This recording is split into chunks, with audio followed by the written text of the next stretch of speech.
Hey, everybody. Welcome to this bonus episode of the Hire Ed Geek podcast, episode number 147 with Shaunak Roy, CEO and founder of Yellowdig. Really great conversation. Always appreciate chatting about social engagement for students. And this one kind of focused on the online learning environment, which can certainly be for our fully online, hybrid, or in-person, face-to-face students. So they're doing great work over there at Yellowdig. Go check them out. Connect with Shaunak and the resources that he mentioned in the show notes. We got a new partner for the show, new sponsor, an affiliate program through Kitcaster. So definitely go check out what they have to offer if you would want to be a guest on some awesome podcast to talk about whatever you would like to talk about. So you going through it, that does help out the show. So appreciate folks' support there. And yeah, we'll leave it there. We'll get to the episode. It is episode number 147, a bonus episode with Shaunak Roy. All right, we are here to talk about a topic that I'm definitely fascinated and excited to talk about, social engagements for students in online learning environments, and talk with somebody from a company that I've been seeing more and more from, Yellowdig. So we will start out as we always do. If you want to introduce yourself and give a brief overview of your professional background and how you got to be where you are today. So, Dustin, great to be here. Thanks for inviting me to this podcast. My professional background is, I would say, interesting because, this is not a typical background that you will see for EdTech founders. So what it means is that it's not that I came up in a teaching background where kind of I cut my teeth in kind of teaching in the classroom, nor I am a student who kind of just graduated and kind of want to solve a problem that I'm passionate about. My background is I spent about 15 years in the corporate world before jumping in and decided to kind of found Yellowdig and solve the problem that we're solving. So when I say corporate background, so out of that about 8 or 9 years in consulting, where I was a strategy consulting, started my career back in India, worked with a variety of Indian companies, then moved to the US for my master's in engineering systems from MIT. So I did that and went back to consulting. I was in New York, working with companies, institutions in the US, around the globe for a bunch of years. Then moved into the corporate world, spent a bunch of years in various corporate roles, and then decided to kind of dedicate my life now to solve a problem in education. So mostly higher education, but we do work in K-12 and corporate training as well.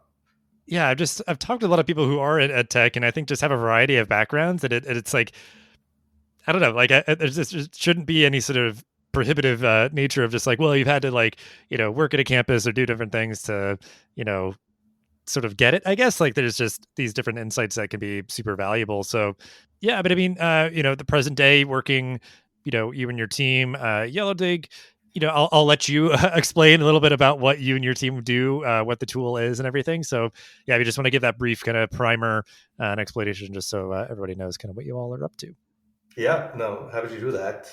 And just one last comment on my background is, higher education is changing so rapidly right now. So the traditional ways of higher education, as we all know, is kind of not the same. Like even in the last 5 years, I've been building Yellowdig. I've seen so much change that's happening. So, coming in as an outsider to a large extent, but when I say outsider, it's my background, which is outsider. We have people in our team who have spent their entire careers in higher education, who kind of, really bring in that inside perspective to various things we do. But, I would say that the outside perspective or the outside in perspective is something that I kind of find quite useful sometimes when I'm kind of interacting with our various stakeholders in higher education. Um, so you asked me like, what do we do? So we, as you kind of mentioned, is we create engaging learning communities for courses and programs. We work with over what 130 universities in the U.S. mostly, and some outside the U.S. In various other parts of the world. And what we do is that we actually help our clients build active, engaged learning communities for their programs or whatever they're offering. It could be on-ground programs as well as online programs, or increasingly we are seeing hybrid programs which are adopting our technology. So that's kind of what we do at a high level. Got it. And yeah, I mean, it's definitely something that I've, given the past 2 years and everything, like just seen so much more uh, interest in, or people are talking about, yeah, just the opportunities and tools and sort of methodologies for engaging students in online learning environments, which I guess just for our conversation, I think can really be applicable to a student who is fully on ground, fully online, or hybrid. A lot of their learning and engagement will still be taking place in an LMS, whether it's sort of that's exclusively kind of their exposure to the institution, to fellow students, to faculty, and staff, and things, or um, just sort of a digital representation of it. But you still want that environment to feel, yeah, just engaging, and that it is maximizing the potential there for building community. So I think just from your point of view, obviously you've committed to this work and really, invested into it. What makes, from your point of view, social engagement and learning environments so important? Well, if you think about the traditional classroom, the traditional design of a classroom is you have the professor, teacher, sage on the stage, who is essentially interacting with their students maybe once or twice a week. It could be in a physical classroom, it could be a Zoom classroom, depending on the modality of that course. So from a student engagement standpoint, the only interaction students end up having is either they have some limited conversation within the constraint of that time of a synchronous class, or they might actually run into one of the fellow students in a study group, or maybe a hallway conversation, or once in a while maybe interact with the faculties. If there is a faculty office hour. So the challenge is that the engagement levels are quite low. So, and traditionally education is not designed around engagement, or what I would say, connectivity with the student to student, or student to the instructor. And modern technologies like learning management systems, right? LMS is not a modern tech. It has been around for 10, 15 years at least, or any other kind of Zoom or other tools that we use, which is new, but those things have been around for a while, has pretty much kind of replicated what I call as the traditional higher education model. So it's almost like a bolt on. So the professor, rather than kind of lecturing in the classroom, they will probably jump on a Zoom classroom and interact. Or rather than kind of handing out assignments or whatever they are handing out to the students in a physical classroom, they might do it through a learning management system. So what we realized is that with technology we have this opportunity to kind of reimagine how interaction happens, either synchronous interaction in the classroom environment, or a synchronous environment, or asynchronous environment. So that's how, I mean, when we say social engagement and social learning, the way we think about it is that how do we get our students more engaged with one another, with the instructor, depending on what they are looking for in that learning environment. So, and there are a variety of ways I can get into that, that way we make it happen. But broadly speaking, it's kind of almost a reimagining interaction between a student and an instructor. Well, and I think, yeah, I'm curious in your perspective, just like kind of spending a little bit of time just on this question a little bit deeper. And I'm curious your thoughts. It's almost kind of a leading question, I guess, but just because I think it's just conventional wisdom, or has been, and it's certainly been chipped away a lot over these past 2 years. But like, it sometimes is an afterthought around kind of in the digital environment, or especially for fully online students, that they don't want that. They don't want social engagement. They want to kind of just like, kind of punch their card, like, do the work and be on their own. So I guess, like, what are your points of view on that? The idea that, like, people think it's a presumption of like being in person is either like sort of like inherently social, or you know uh that's what students are looking for from that, like, and they aren't in the online environment. Um, so yeah, just kind of like curious in that like dichotomy. Yeah, so I think, in terms of learning, like you can think about, like a adult learner, like who has already gone through the learning process, maybe quite self-motivated, and that person might can just pick up a piece of material, a book or whatnot, read themselves and learn from it, right? So a lot of that learning can be self-directed, where the basic assumption is that the learner is motivated to kind of take care of their learning problems on their own. But the vast majority of education is not like that, which is, vast majority of education where learners do want to interact with one another. I mean, this is how we learn. I mean, learning is fundamentally a human activity where, just knowing something, kind of being able to solve a problem or having a hard skill, which you can do probably on your own, is one thing. But actually solving problems in the real world, I mean, it is not just a point solution. I mean, you need to be able to interact with people who have similar interests or experiences and kind of learn from each other as well as from your instructors. So I think the idea that learning can just happen on their own and students will come and interact when they need to is kind of almost making the assumption that it doesn't really really improve your learning experience, which is not true. I mean, based on what we've seen. So I think the real problem, Dustin, is the following, which is how do you really make that happen? I mean, we all remember our best teachers. Like, I mean, if I look back my own experiences, I mean, if I look, when I did my undergrad in mechanical engineering, and I've gone through many courses and programs, and I remember my best teacher who were quite active. Like, they were not just coming and lecturing and kind of hoping or assuming that we are learning, but they were actually interacting with us, making those kind of connections happen either through a variety of kind of planned projects in the classroom. We know that, but we also know that that's very hard to do. So, which is why a very few faculties or teachers are able to do those, engaged social learning environments in their courses. And we also know it's very hard to do, make those form outside the learning environment, because then, it demands more time from the students and may or may not be valuable. So, I think the real question is, it is hard to do. How do we make it happen at scale, which is easier, potentially using technology, and something the students will actually like doing or enjoying, or they will get some value out of it. So that is a real problem here. We know people like to connect. We know that, which is why we have social media, which is there is this intrinsic motivation for people to connect with one another. We can always limit if those connections are real or not. I mean, the friends that you're making in Facebook may not be that authentic, but if you can help them form authentic connections, especially when they're in a learning environment, I think it has a tremendous impact on all sorts of outcomes, like not only what they're learning in that subject matter, but how they are progressing from one course to another, how they are retaining, across their learning journey, so that they are not just dropping out or giving up. And even our data shows that. We have done now over like 12 studies on this topic, and we find that every time the students are engaged with one another, all these metrics go up. Yeah. Well, and I think too, like whether it's online or in person, the idea of like social engagement, like, and I think there's just like there's such an opportunity potential in the online environment to utilize tools to help facilitate it and structure it.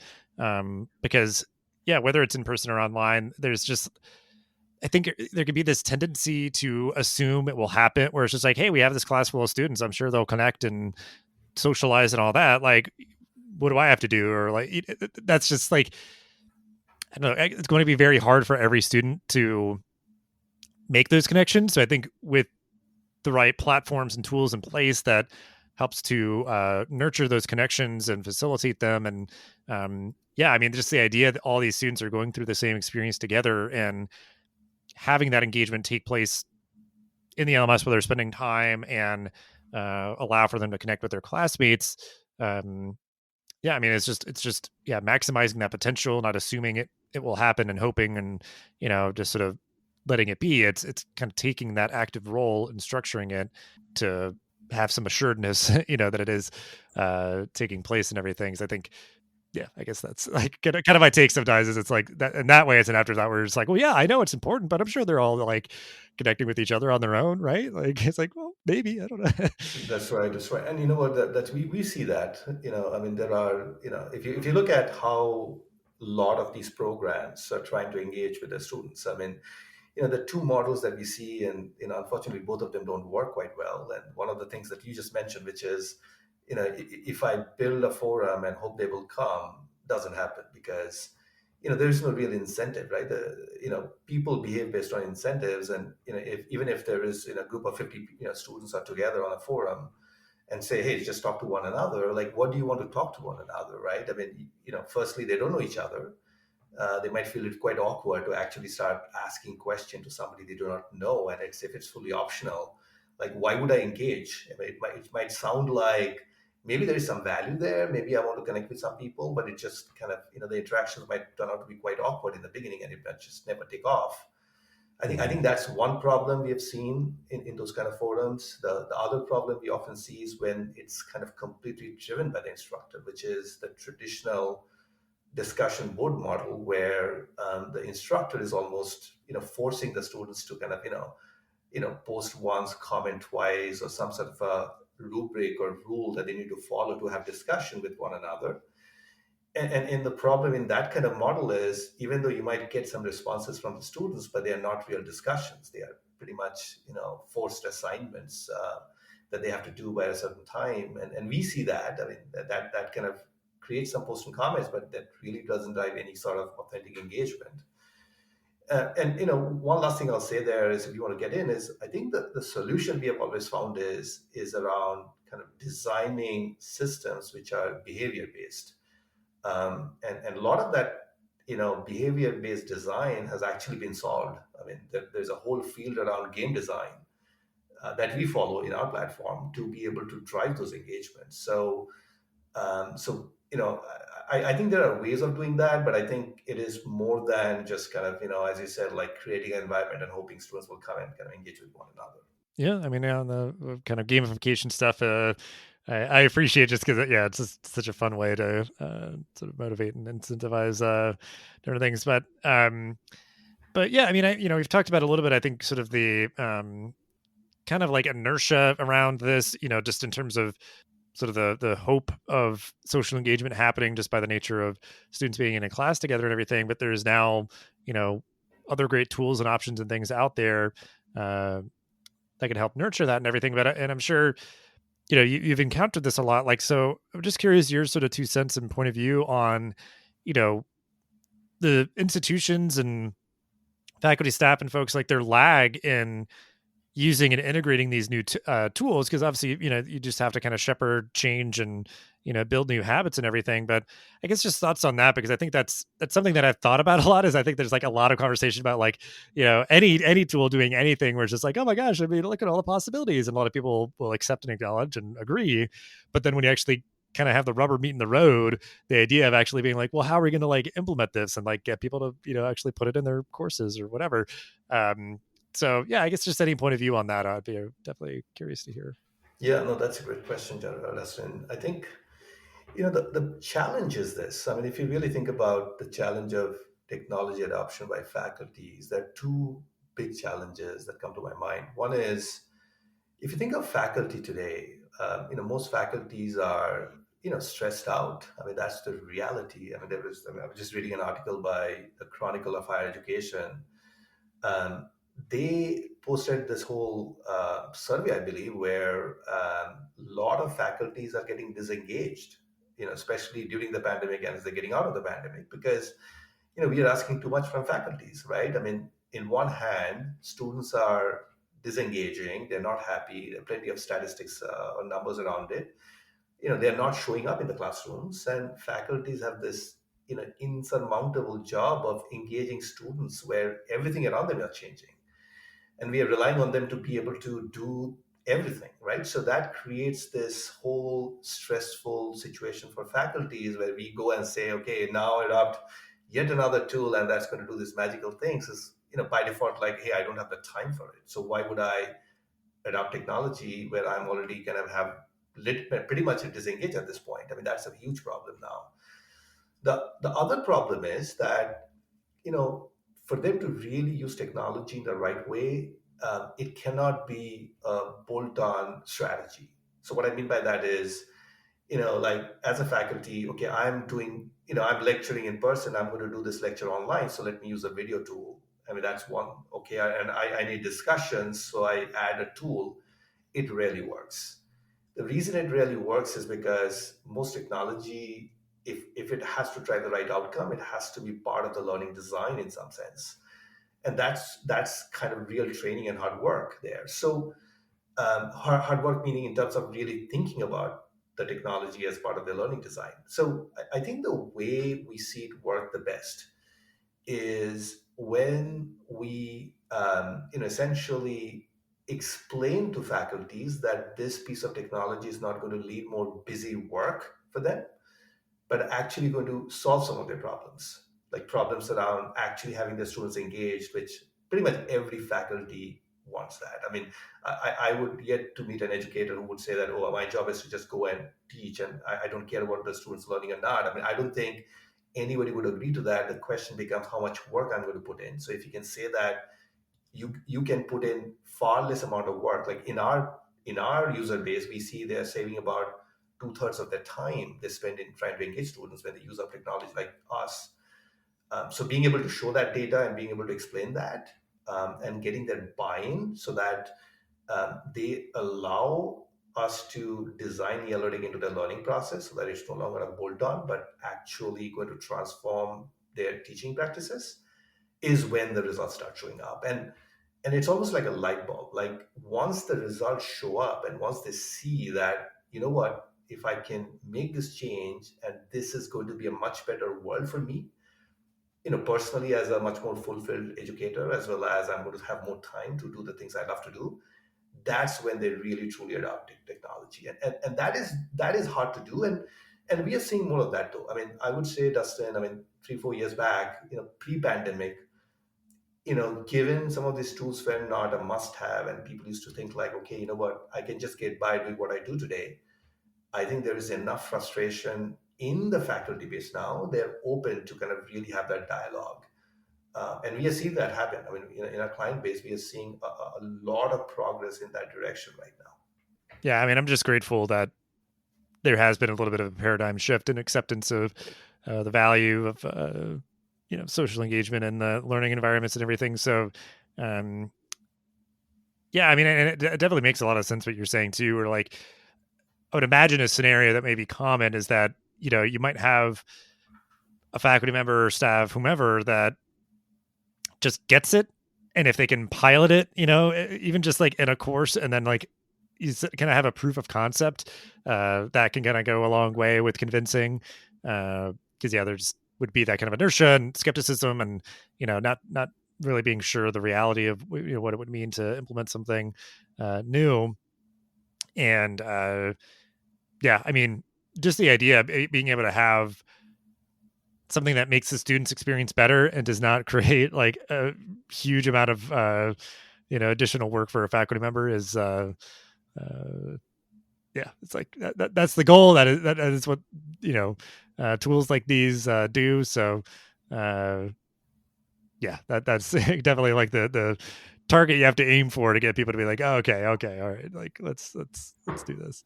Yeah, yeah, um no, 100%. I think you mentioned pilots. I think pilots are, one of the issues in, this is something probably we have created, as a sector overall, as an edtech sector, is there is a significant amount of distrust between faculties and edtech companies, sometimes institutions, where it's almost like, the edtech companies are for profits and they're going to go after and just try to make money and they don't care about learning. And as a faculty, my job is to protect that. So I think that the reason it's probably there is because I'm sure there has been some practices that was followed in the past that didn't really write the right results, and people may have felt hurt or brushed out in the wrong way. But that's not the case, though. I mean, now if you see, of course, I'm biased about my company, but if I look at other companies in the space, there are a lot of innovation that's happening, which is actually driving real results for faculties in the classroom. So I think part of the solution here is to kind of rebuild that trust, so that it's almost like kind of at the end of the day, we want to make sure that the students are coming in as they always want to in higher education, and they are getting the right value so that they're getting paid, or whatever tuition they're paying, they see that, okay, I'm actually getting a lot more value than just kind of a piece of content that I probably could have downloaded in YouTube or whatnot. So they don't get that feeling. It's a lot more engaging, they get more value. If we can create that experience, I mean, that has to be in a partnership mode, because one school, one institution cannot create that. So to your point, I think pilots to kind of really show the value to faculties and kind of being open to being kind of studied probably by some sort of third parties are important parts of kind of getting these technologies out there. Hmm. Yeah.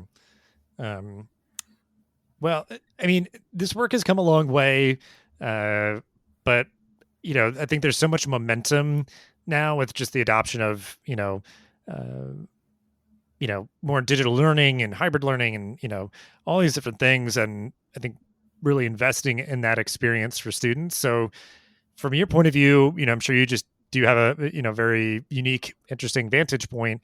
What are you looking forward to with your work here? Because I think certainly, yeah, you've learned a lot in terms of like implementing and managing change and everything. But yeah, I'm sure there's still a lot to come on the horizon. So yeah, what are you looking forward to?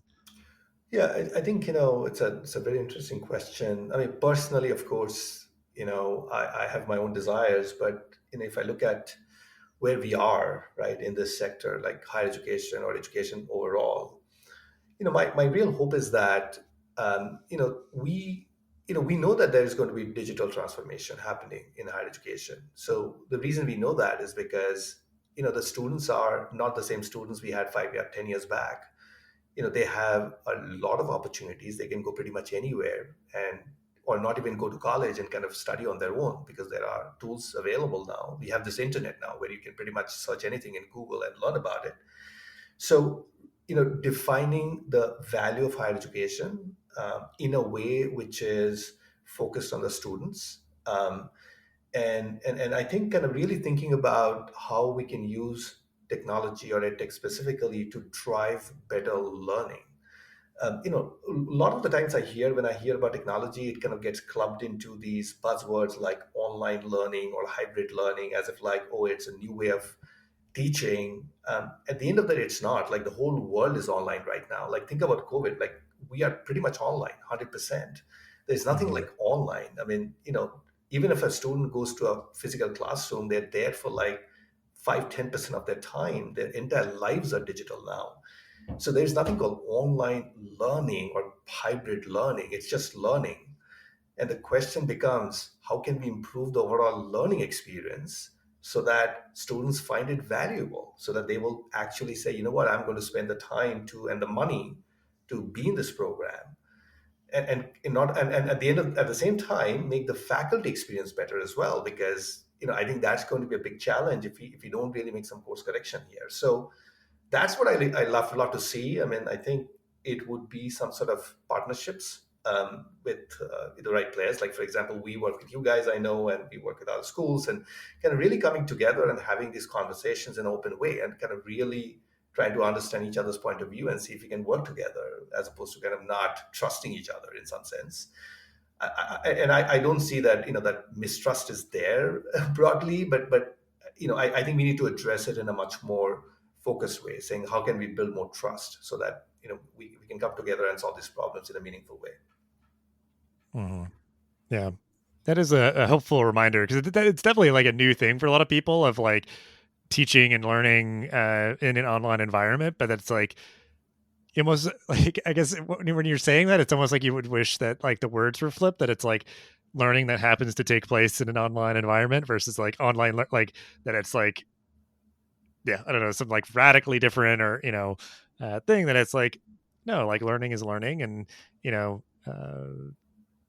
ultimately, yeah, that there's more, I think, similar, whether it's in person or online, than different, and it's just kind of pivoting, and different tools that you're using, but the same value set uh, is ultimately going to be still important, however that learning and teaching happens. So, um, Yeah, yeah, no, that's a good that's a reminder. great way of saying that. It's the same thing. I think, which is why I think there is a lot of even fear in a lot of faculties. Like, I can imagine one thing. I mean, one thing I'll just end by is that we speak to so many professors, teachers, and they're teaching in a variety of contexts. And there's a lot of fear right now because, people feel, I mean, we have this issue with A lot of them are not getting paid well. A lot of them are doing jobs that feel like busy work. They got into teaching, but they're not really getting that fulfillment from it because of a variety of reasons, not in their control.